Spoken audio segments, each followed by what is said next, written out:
Welcome to episode 1 of, what are we calling it again? Conversing with Corvids? Corvid Conversations? Let me pull up my notes. Corvid Conferences. Corvid Conferences, that's what it was. Thank you, Magpie. Oh, we should introduce ourselves. I don't know, do we want the audience to just figure it out? I'm Magpie. The mediation Magpie. I am, Jabberjay. Yes, the Jabbering Jay. I am the Consulting Crow, I guess, yeah. Consultant Crow. And we are the Babble Birds, I guess. Yeah. I guess. That is what we agreed on. That is what we agreed on this morning. A few hours ago. Despite the fact that Actually, I don't think Babble Birds made it into my notes.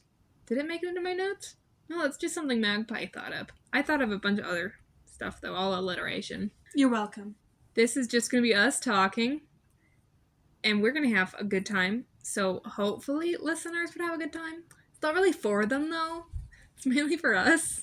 But this is a good experience, I guess. Wow, now that we're recording, Jay is like so quiet. This is for Jay's benefit. And Jay's getting stage fright. I didn't have a script. This is unscripted madness. I also don't like scripts, so... Anyways, I've been rewatching Stranger Things. Without me? Without you. I didn't know you wanted to be there. Oh, you never extended the invitation. Ooh, lightning. Yeah, it's like pouring rain outside right now, so that might get picked up in the background. It's getting heavier. It is. Anyways, with the context of season 4...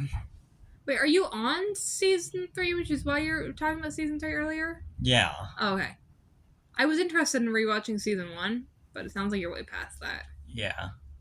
We did watch part of season 1. We watched episode 1 of season 1. It was so good, and I was like waiting for someone else to invite me to watch episode 2, and like... No, we made it past just one episode, because that one... Yeah, we just felt like watching it. It Wait, was good. was it?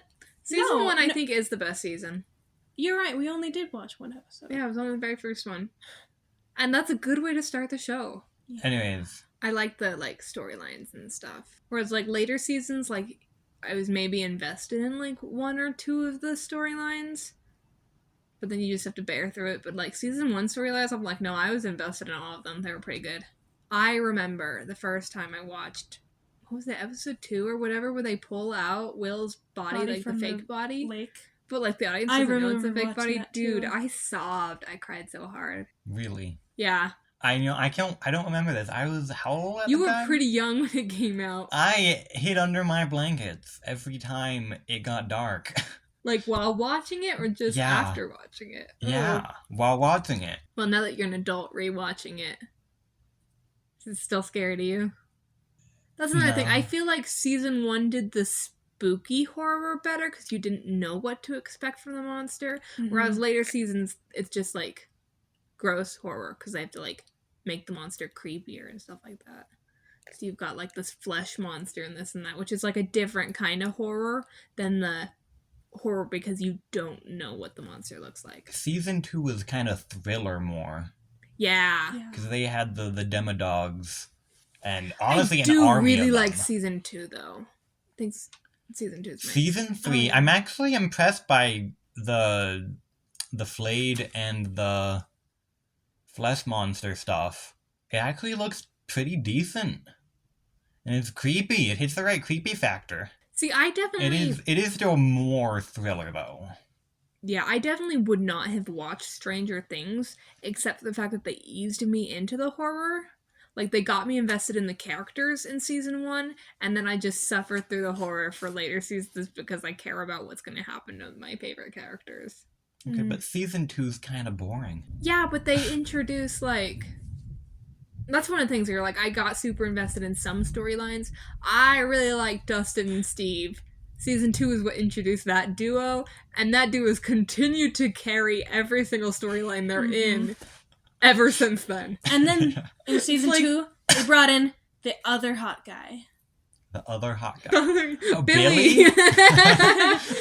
The actor is Australian, and his name is Dacre Montgomery. And he's so hot.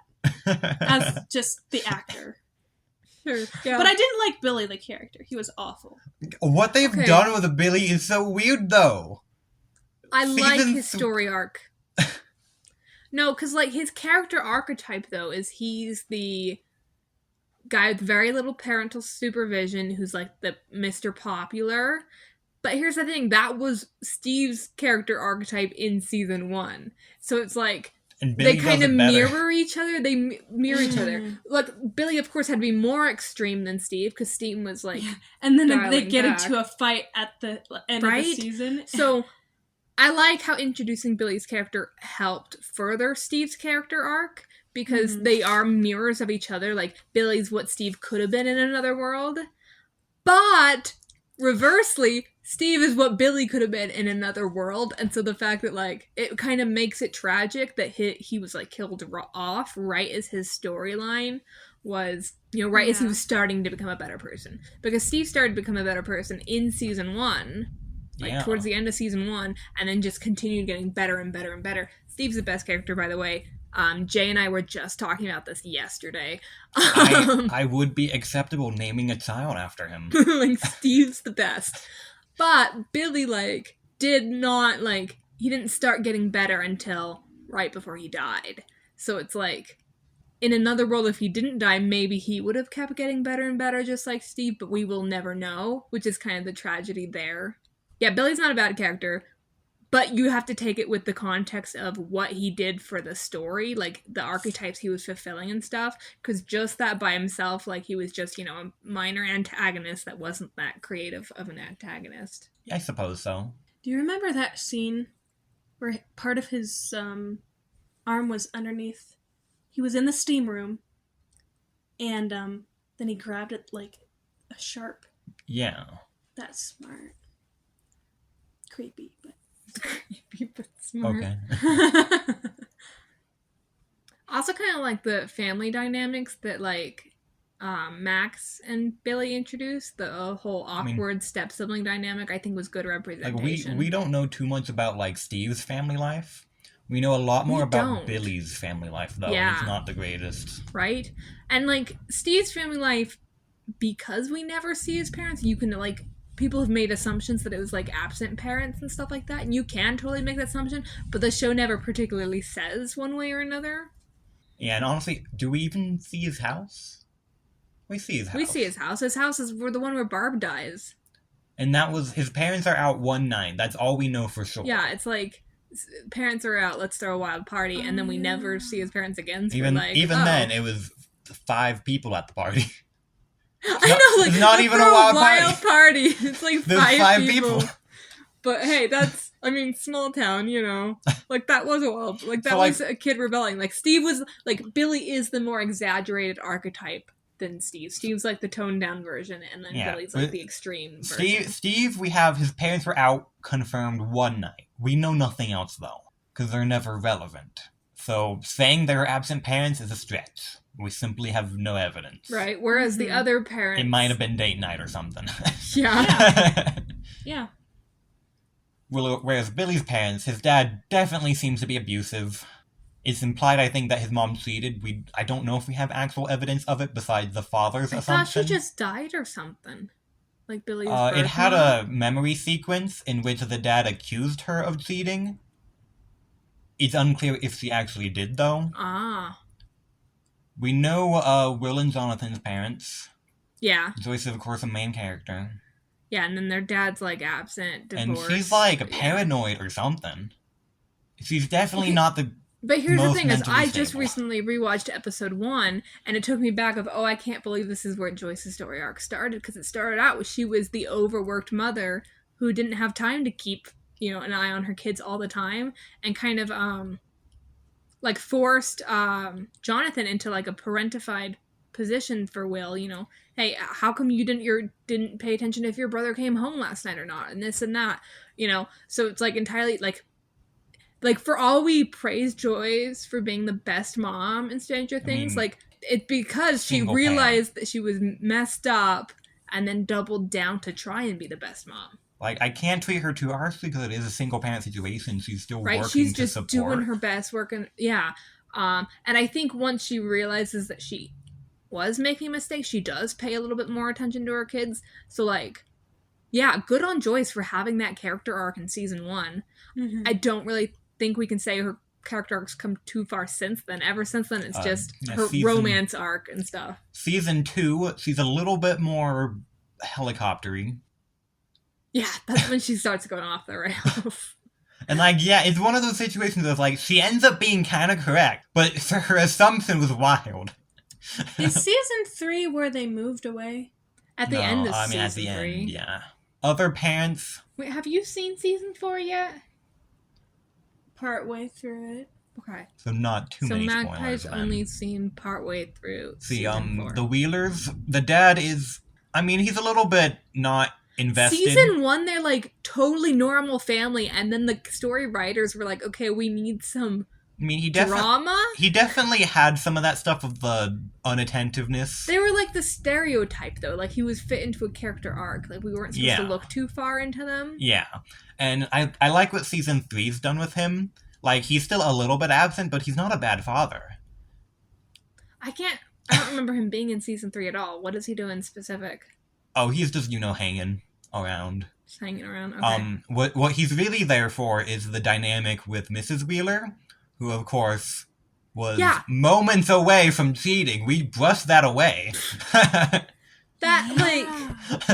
know, in season 1, though, she's, like, such, like, the stereotypically normal mom that I'm like, what were the screenwriters or story writers, like, what was their goal with making her so extreme? Like, she was a pretty decent mother in season 1. I get they wanted some drama, but I'm like, you projected it onto a character who before now seemed like completely normal, so it kind of feels a little bit out of left field. Her season 3 story arc was hinted a bit at season 2, like very briefly with her meeting with Billy, and then they just took it and ran. Yeah. Like, you could have left it with that one little interaction, just him being a charismatic teenager. Who, like, flirts with moms and stuff. And she's, like, flattered to be flirted with, but, like, dude, you're way too young for me. Yeah, but no, they ran with it. They ran with it. I get what it did to help further the story in, like, isolating Billy and stuff and putting him in dangerous positions, both... If she had shown up, it would have been dangerous because he's a freaking kid. And if she hadn't shown up, it would have been dangerous. They still could have done it in really any way. Like, oh, he's just going out to meet any girl. It doesn't matter who. Right. They didn't have to, make it Mrs. Wheeler. And if they wanted to talk, if the show wanted to make a statement about those kind of age gap relationships, they could have, introduced a character for it. Like, it feels weird them altering a pre-existing character. And the fact that they don't really focus on it, they never, after Billy gets, brainwashed or whatever by the Mind Flayer, it's never really touched upon again, which I'm apparently they weren't going to make it does seem like she doubles down on trying to be a better wife. I just finished the second to last episode, and her husband, and the little girl are getting on the Ferris wheel to watch the fireworks, and that's a nice, sweet moment. That's right, yeah. So the little girl that's supposed to play a 6-year-old, and you're looking at her and you're like, aren't you 12? I could believe 8 to 10 range. 8 to 10 range. But it's definitely worse than season 4. Yeah. I don't know, this next season's supposed to be a time skip, so maybe that'll finally... Let's see, how did they ended it on freaking crevices opening in the ground. It'll be I'm excited. No spoilers again, Magpie hasn't seen I'm it. excited to see where it goes. I'm not invested anymore. Season 4 wasn't my favorite, I'll admit. Once again, there are some story... Yeah, season 4 overall, I was really just interested in, Max's storyline. It was so popular. I'm not sure if it's because it's just a new thing, or if it's still, the most popular. Stranger Things is what made Netflix shows, big. Yeah. Actually, and the nostalgia for, the 80s and stuff. It just found its audience. I think my biggest issue with season 4 is the Vecna stuff. I never felt like Vecna was, insinuated to exist. Watching season 3 now, I can see some stuff that might imply it, but it still feels like it could just be the Mind Flayer. Yeah, so you're why is the Mind Flayer all of a sudden not the head honcho, but instead the underling? It was interesting having the Mind Flayer. What season was the Mind Flayer from? Mind Flayer they introduced in season 2, basically. Yeah, season 2.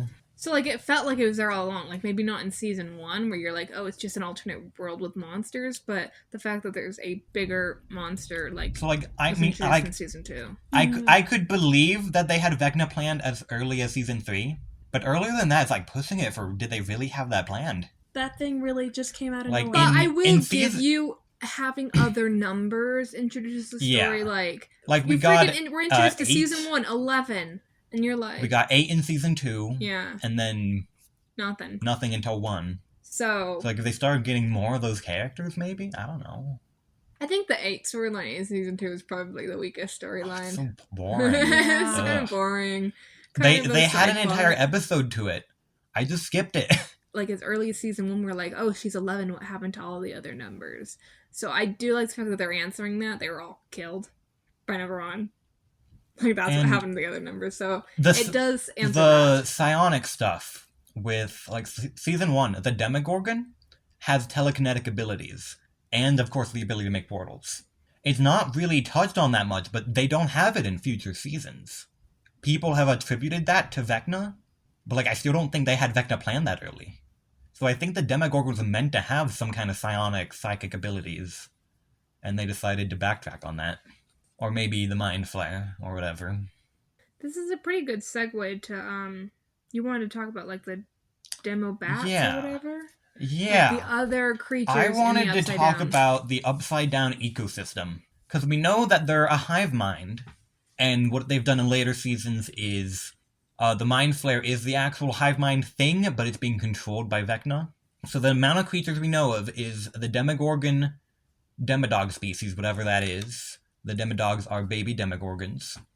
We know the Demo Bats, which also have the flower mouth, I'm pretty sure. I think so. I vaguely remember tentacles and stuff eating, like Steve when he fell through. We have the vines. We have a mysterious egg, I think, that the Demogorgon was seen eating when Elle first contacted it. And the Mind Flayer. What do the Demogorgons eat? They're a predator species. So, like, in season 1 and season 2, it's like, oh, the Upside Down is like this whole ecosystem. But then later you're like, it's an ecosystem kind of manipulated by Vecna. There's theoretically a lot more of the Upside Down ecosystem that we could still be introduced to.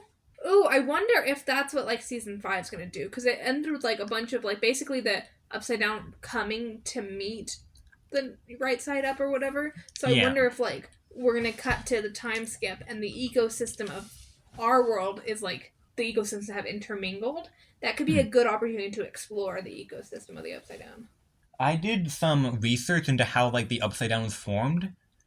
It's not apparently clear, but there is one dimension called Dimension X is what it was named, and it was introduced in, like, a stage play. I know there was going to be a stage play or whatever about...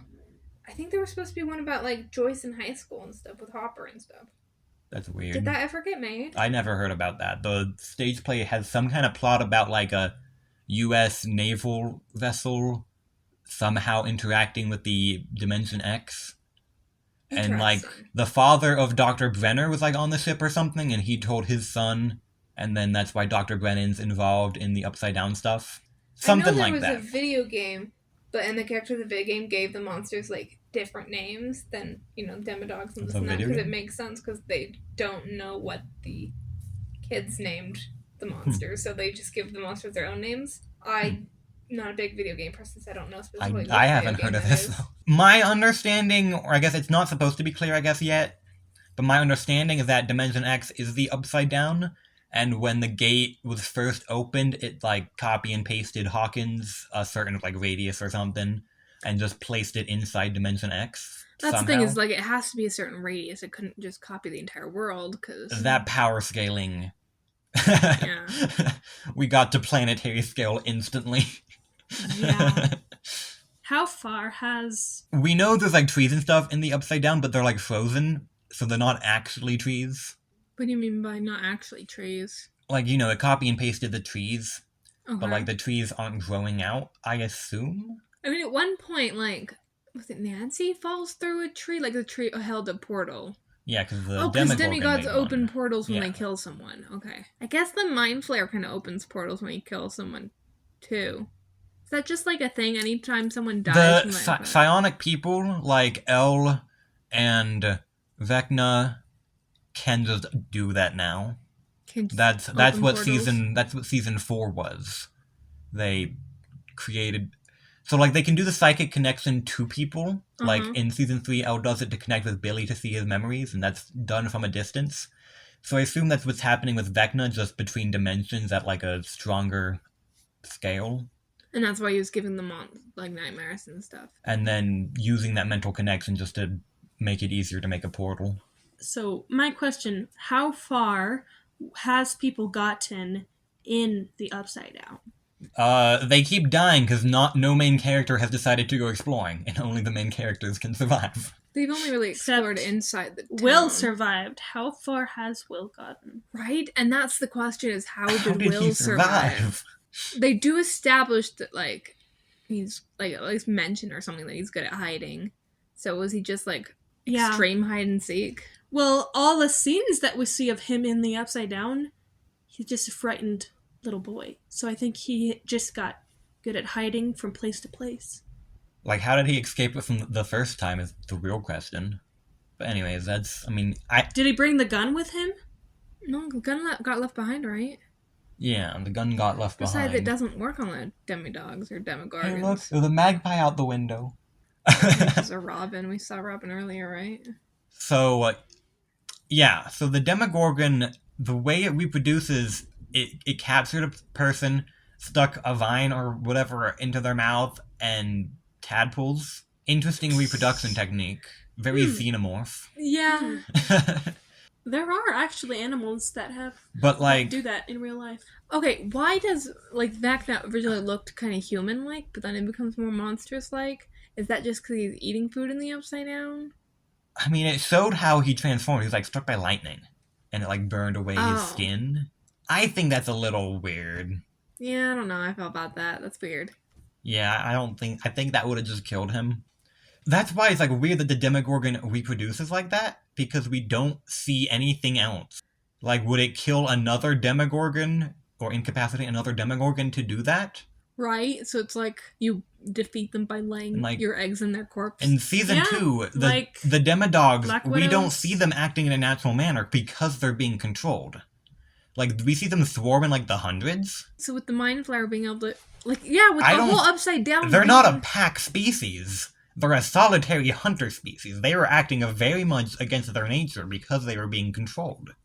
Yeah, there's so we don't know how you actually think about it. Because, yeah, the entire, like... My assumption is, like, other solitary hunters, they might be born as a batch, but then they kind of go their own way, or they might fight each other for dominance and scare or kill each other.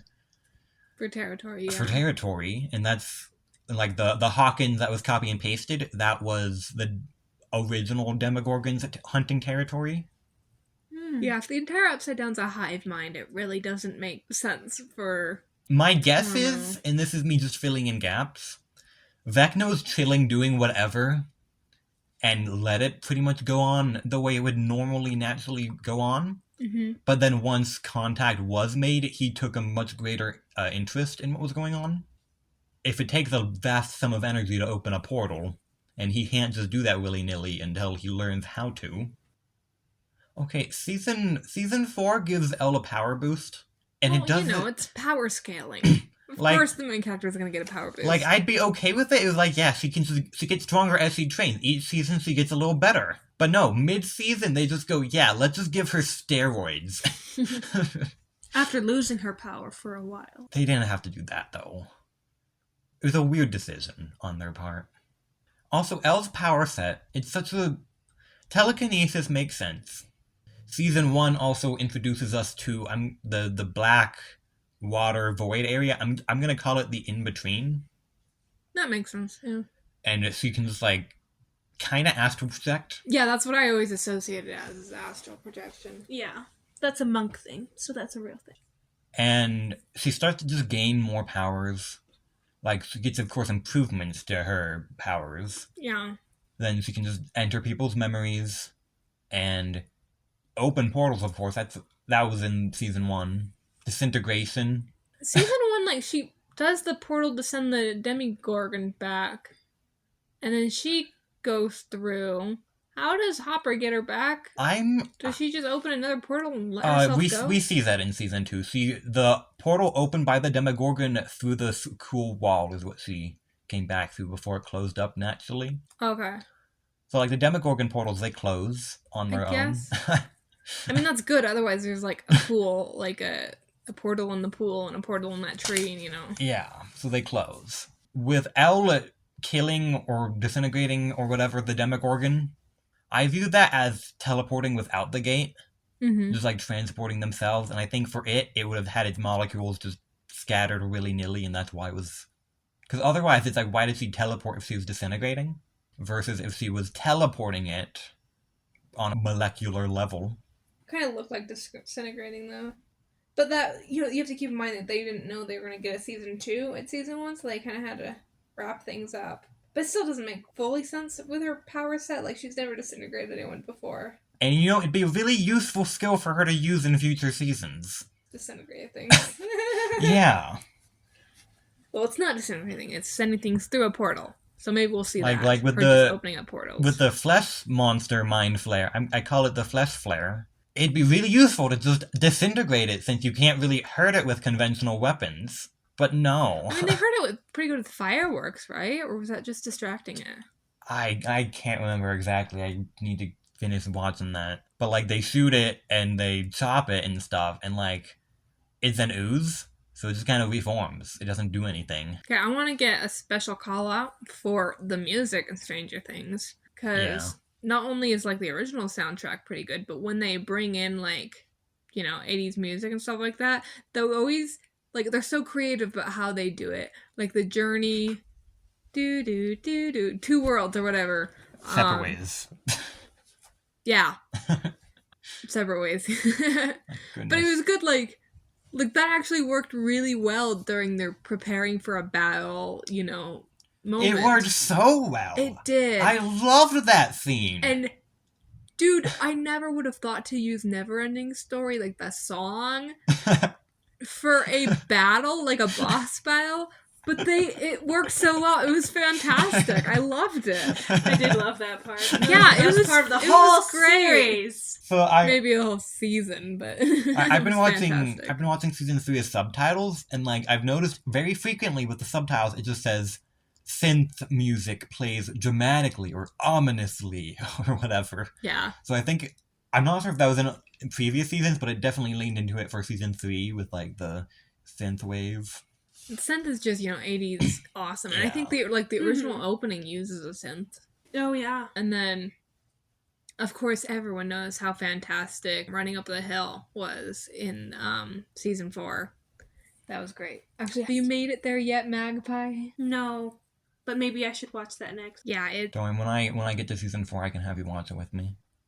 Yeah, the music is good. I was thinking about the plot hole of if Upside Down Hawkins is time frozen, how Will was able to use the letters.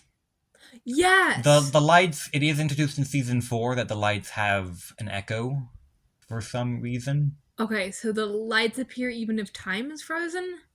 I'm guessing. They also frequently use the phone lines too, though. So what if it's just like electricity? Like they can freeze time. So like they can freeze physical objects, but they can't freeze electricity. Oh. The big cover for the Hawkins lab and stuff is what, the Department of Energy or something? Yeah. So my theory is the Upside Down has like a lot of latent energy, and that's why it interacts with electricity and stuff in such a manner. So, like, hypothetically, if you knew how to, you could tap into the Upside Down for lots of free, clean energy. Okay, so that's maybe why that's maybe what they told all the government officials to get their funding and stuff. Or something like that. That, and also leaned into the fear of the Russians. The fact that they stopped going into it is so... Like, the Russians, they went into it more, but not the Americans. All the stuff from it is still very useful stuff, like alien biology, the latent energy, whatever. Maybe they didn't psychic that site anymore. They had to abandon that site. Psychic abilities. They did have the one, like, Area 51 site in season 4.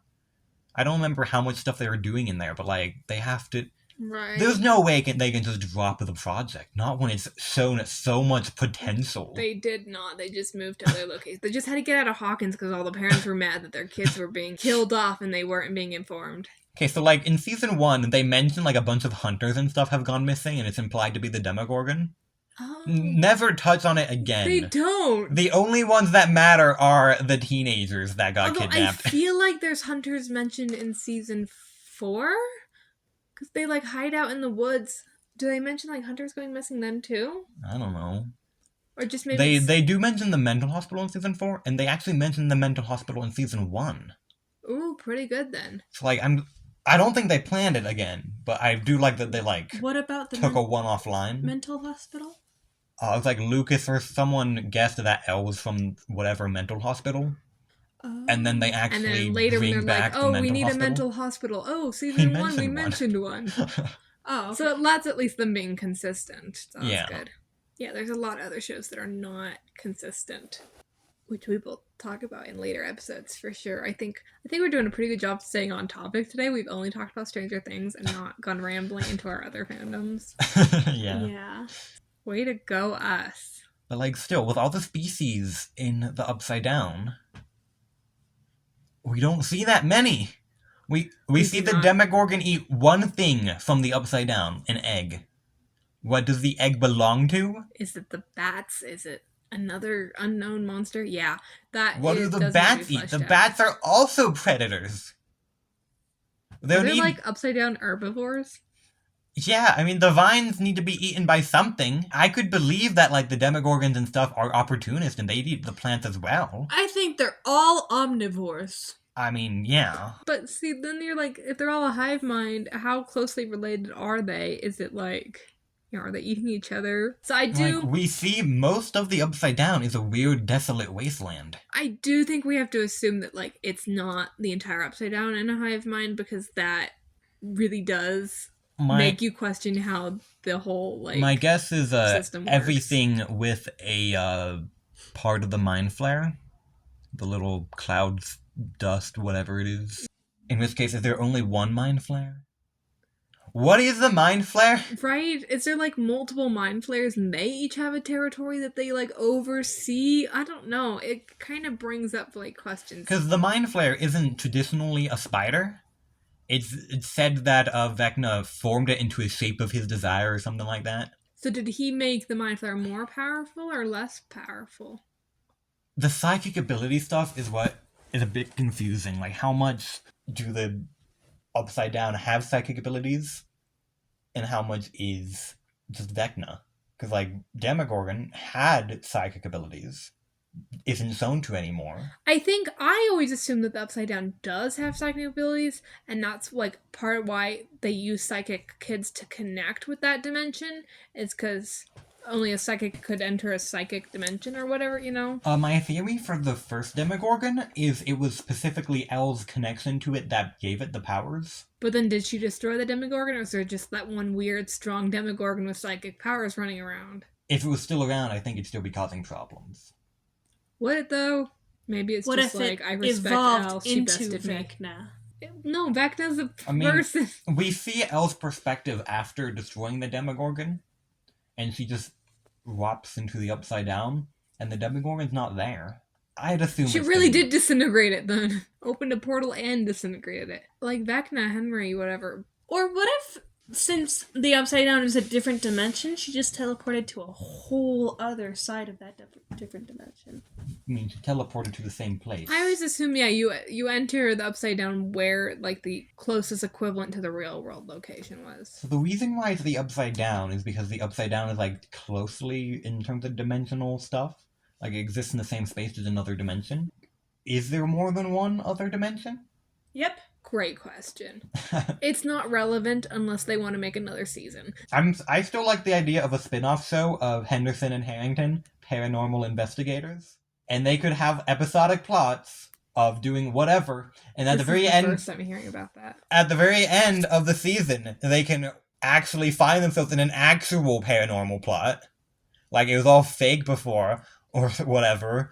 And then at the end of the season, they look at this one thing and go, "This isn't fake. This is real. This is upside down," or something. I think that'd be a fun spin-off. That would be a pretty fun spin-off. Because we know they're the best duo.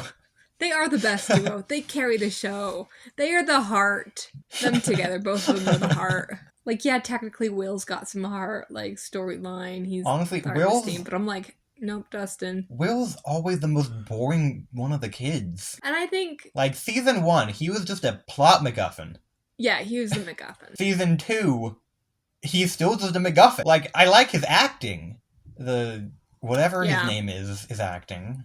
Season 3 is the first time he's actually not mind-controlled or anything. And, like, he's so... And he's kind of just boring. Yeah. He's like the danger sense, and that's it. His entire character is being upset that everyone else has girlfriends. That's what it is for season 3. I mean, it's kind of a little bit emotional. He's upset that, like, they're growing up and things can't... upside down. Things can't stay the same forever. And then they continue fleshing that in number 4. Like, season 4, he's trying to, like, then accept the fact that things can't stay the same forever, but... He doesn't think that what he wants in the future is something that he can accomplish. So there's a lot of heart there. And then they try and like be like, yeah, he's the heart of the team or whatever. But I'm like, yeah, he's actually a boring character. I'm pretty sure all I remember about him from season 4 is that really bad haircut. Oh, dude, yeah. So... Like, it was cute when you was a kid. And then you're like, nope, that's a grown-ass man pretending to be a kid with a bad haircut. Language. Sorry. I'll bleep that out in the editing. We want this to be a very family friendly. I'm gonna be the one that swears the most, though. I'm so bad about that. Hey, it wasn't the worst swear word I could have said. Okay, in terms of characters, Jonathan, though. Season 1, like, they brushed it under the rug because paranormal stuff happens. He was kind of a creep, though, taking like, Nancy. Like, you could get away with it.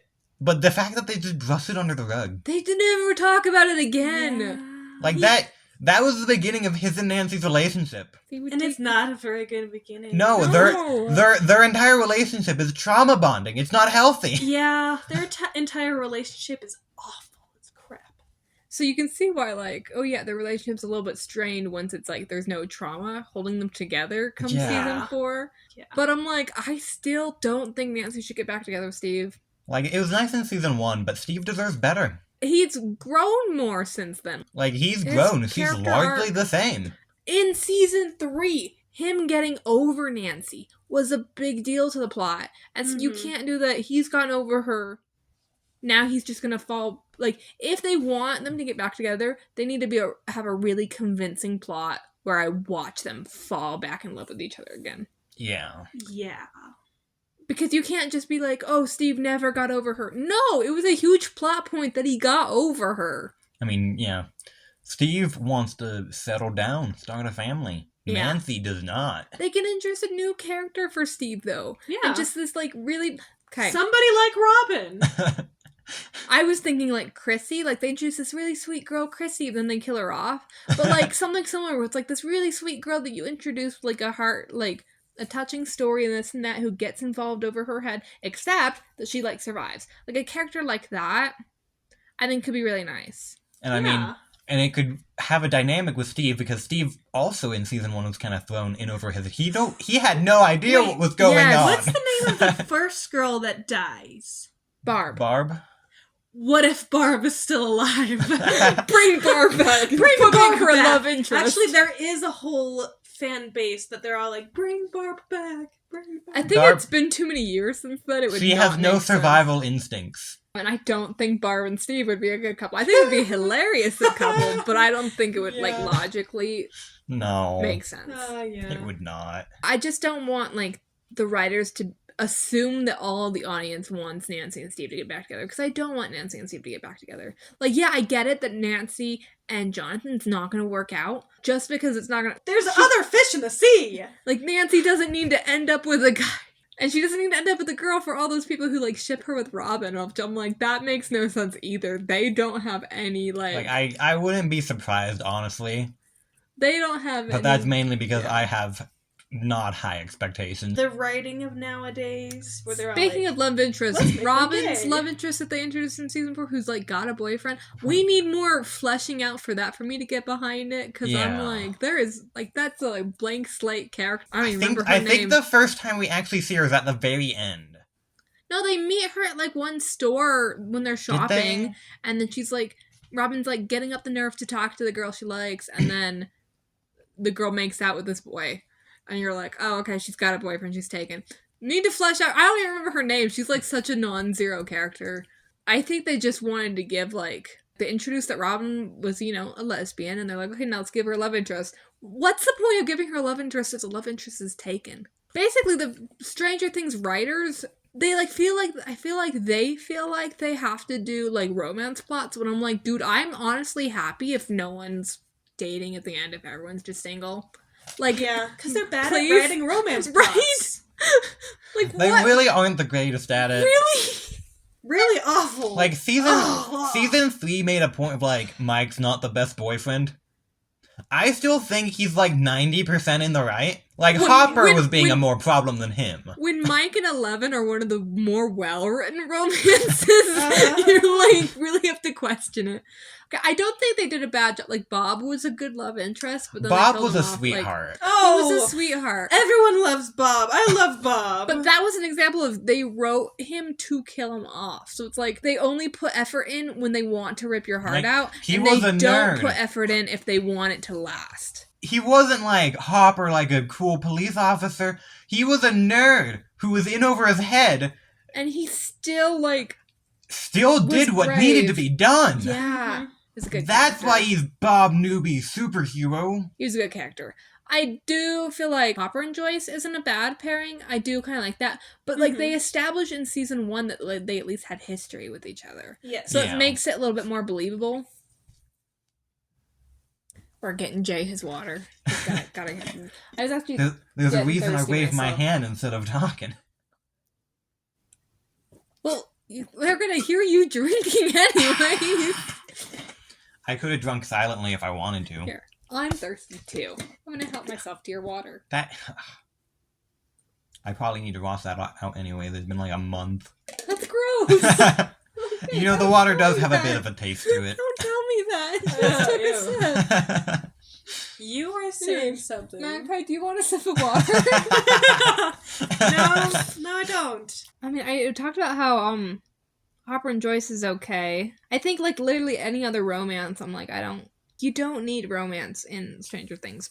It's one of those things They can where, just stop with the romance. right? Like, it wasn't the strong suit. Like, season 1, at the very least, it was the teenagers, really. Like, it made sense with teenagers because hormones are going wild and this and that. Like, yeah. They had some stuff of Elle and Mike, but I also didn't not really the see most. that as romantic in season 1, though. They were just becoming friends and stuff. I mean, he definitely had like a little crush kid or crush? Okay. Yes. obsession because she had superpowers or She something. freaking had superpowers. Yeah. It's really cool. I don't see it though. See, season 1 made sense because, like, they all acted their age and stuff. Like, it felt believable. Mm-hmm. Yeah. Whereas, like, in later seasons, because the actors aged too much between seasons, you're like, this is an adult pretending to be a teenager. It's, like, a little bit harder. Max and Lucas, it's stated that they've broken up multiple times and have gone back together. Was that If ever you- stated? I actually It think they was. were an okay couple. I kind of Like, they're okay. But if they keep it's breaking nothing up... of note, though. They're like... Yeah, it's nothing of note. Jonathan and Nancy, of course, is trauma bonding, not healthy. I do want to complain about, like, mainstream movies and shows. Like, I feel like they think that, like, the main characters ending up in a romantic relationship is, like, how it should happen, like, the default for any story.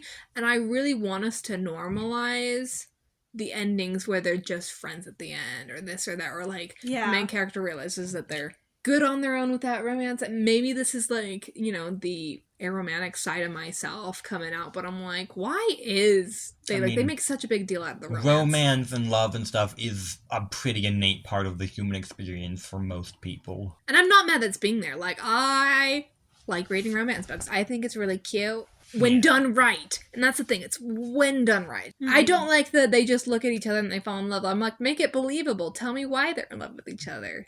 Stranger Things. Honestly, all you need for that is just a natural like they're nice to each other. Yeah. They don't hate each other. And I think there is a sense of like Give them just some moments people to having interact. chemistry on set and stuff. Write chemistry into the story. And then it'll be easier for the actors to portray it. And so I'm like, don't be afraid to have like quiet moments where the characters bond and connect and are sweet and cute together. Once again, I'm going to use Kristen's example. They did it so that we'd get attached to her character, so when they killed her off, it hurt her. But she had like cute little moments with, I'm spacing on his name, guitar guy? Eddie. Cute moments with Eddie. No, Eddie's not my favorite character. Like, I like what he did. Like, he was thrown into his overhead and came out okay. Mm-hmm. But like, him being a drug dealer, I can't support him. I'm sorry, but no. I can't say he's a good guy. He's once again he's an archetype, like an 80s archetype. He's the 80s like drug dealer weirdo kid. I think his story's got potential, so we'll see where it goes. He died. Oh, that's right, they killed him off. Okay, good. Good. It's good because then they're not gonna mess up his character. Because what other thing does he have to contribute to the plot anymore? Like, I like that he had a very quick moment of growing up and self-sacrifice. I am a sucker for the person who's not the greatest self-sacrificing. Yeah. And you know, like Tony Stark. Okay, I do like what it did to like Dustin's character. Once again, like Dustin's like one of my favorite characters. He carries the plot. Like the writers at least know what they're doing with Dustin. I think that it's like good actor behind it. Like we finally met For Susie. one, they need to be not afraid to kill off main cast characters, because it feels like once you survive your first 2 seasons, you're officially part of the group and you can't be killed off anymore. No. Come season 5, I want them to kill off some characters from 50%. season 1. It's a coin toss for each one of them. Yeah. Yes! They almost killed Hopper. They were that close. I know! And they didn't go through with it! And I want, like... Don't be like, a lot of these characters have finished their arcs and they don't have anything more to contribute to the story. Especially like Hopper. He was the strong one-man army. So I'm like, by killing him off, you finally allow the others to be put into more stressful situations. And one thing they could have done is, at the end of season 4, some of the characters leave town. They could have just been like, they moved out. They're no longer in the story as significantly. But instead they like brought them back into town. You have that whole road trip story arc. And so it's like either kill them off or get some other way for them to not be, like, believably not be part of the story. Because the cast of character keeps getting bigger. Big cast. And you can't dedicate as much time to the cast. And they're not giving as much story arcs to each character. If every character in every season has a relevant story arc with relevant time given to it, then I'm not going to be mad about a large cast. Like 16 episodes. Mm-hmm. But but they don't know how to dial characters back to the background. Yeah, anime. But see, anime, they like characters aren't relevant in every episode. You dial some back to like main background character roles when they're not relevant. But so it's like, but Stranger Things doesn't know how to do that. Yeah, have characters be relevant, like there, but not relevant to the storyline. So, like they're just kind of building up an army. Slowly and steadily building up an army. Don't know why they need an army when they brought back Hopper. So yeah, next season they need to kill more Hopper went characters. head to toe with a Demogorgon and came out on top. Okay, but if you compare him to like Fat Lazy season 1 character, like I'm not mad with his character arc. They had the one Russian soldier in season 3 who was the only one that really gave Hopper a run for his money. Like, they made a joke about Steve never wins a fight. Hopper wins every fight. Hopper needs to just train Steve personally so Steve can win more fights. That would be fun. Part of Hopper's backstory is he fought in Vietnam, right? What? I think that makes sense. He was a soldier, right? I think so. Was he just a normal soldier, or was he, like, special ops? I think he was just normal, but that's an example of, like, power scaling, you know? And I don't want to put it out there that I think that the answer to characters who you don't know what to do with is to kill them off. I think the deaths should move the story forward. I just think that in a story, like, it is true that the more characters that die, the more the audience realizes, oh, this is a threat. And so I think they should be doing that instead of making the villains more powerful. Just make the villains more smarter, or the characters more human, you know, they actually die instead of surviving things that should have killed them. Yeah, in Season 3 of The Flayed, they're all so much more durable than a human should be. For the strength, aspect, I can be like, yeah, that's just hysterical strength. That's an actual thing. But, no. Billy gets thrown against the wall, has weights thrown at him. Still is perfectly healthy in the finale. The past, 4 episodes took place over the course of, a day. Yeah, the power scaling. Stranger Things does fall victim to that. For those who don't know, power scaling is the story trope of... more specifically, power creep. Power creep, yeah. Where, each threat has to be a little bit more powerful than the last one to make it seem to keep the tensions high. Because if it's, the same strength, you're like, oh, they've already dealt with someone of similar level. They've already fought a Demogorgon. Of course you can fight a Demogorgon. Right? So you keep increasing the danger levels. The problem, and I think I called it power scaling. The main characters still need to overcome it at the end. Yeah. The creep makes sense because creep is a little incremental and it's believable. But I call it power scaling because that's when you jump around and stuff. Yeah, that's what L on steroids. That's what that is. Yeah, it's a problem when it's not, when it's more than just a little increment. A power creep's okay, it's expected, but when you start jumping around and this villain's 10 times more powerful than the last, that's when you're like, no. This villain's the same physical strength as the last one, but he's a little bit smarter. That's how you do it right. So Demogorgon in Season 1 gets burned and stabbed, and an entire army shoots automatic rifles at it, and it still massacres. Season 4, one man with a sword and a torch goes against it. Goes against the Demogorgon and survives. And wins. Maybe they shouldn't have made, it's one of those things that you kind of have to, if you're writing your own story, you should plan out beforehand how you want the power creeping to go. And I get in Stranger Things, they didn't know that they were always going to get a next season. That's the thing with television, is they don't always know they're going to get a next season. But I think that they should at least plan out their general world rules beforehand, so that if they do, it still makes sense in the context of the universe without them overwriting anything. And I also think, hey, don't be afraid to end your show where the story would naturally end. You're like, oh, they give us another season? Well, the story has already ended. I'm not going to force another season just for more money. I think we should respect shows that end at the ending point. Yeah. My thing is they either end good or continue on until they're no bad. Yeah. Yeah. So you either die a hero or live long enough to see yourself become the villain. Oh, is this the first Batman's reference that made its way in? Once again, applaud us for staying on topic. Is that a Batman reference? That is a Batman! I didn't know that was a Batman reference. Yeah, in one of the Batman movies that's said by Two-Face, Harvey Dent. That does make sense. I think you've told me this before. Do you guys want to have any final points you want to say? Should we do a to summarize thing and just talk about our favorite points we've made? Sure. Okay, to summarize, power creep is natural, but it should be planned ahead. Stranger Things writers should not write any more romance. That's true. What was my point? Weird lore. Well, I think, one thing, I made a comment about, knowing the world. Know what animals exist in the Upside Down. Know how they interact with each other. It was fine when it was the one animal. Because, we don't need to know what the other animals are. But now we do know about the other animals, so we might want to know about more. I think the demo bats, that was kind of a weird addition. But it's not a weird addition if they're going to flesh out the world. But, we need to know beforehand, are you just telling us what's relevant, or is there, an entire world? So I think it can be summarized by, the writers need to know the world before, so they know what to explain to us. We see how much the Demogorgon eats. You're telling me there's 100 Demodogs who are going to grow up to be that? Is there enough food on the world to feed them? Mm-hmm. What do they eat? So just be aware of the plot holes that are made. Any comments that we need to make? Dacre Montgomery is really hot. Okay. And his Australian accent is really I never knew you had a crush on this man.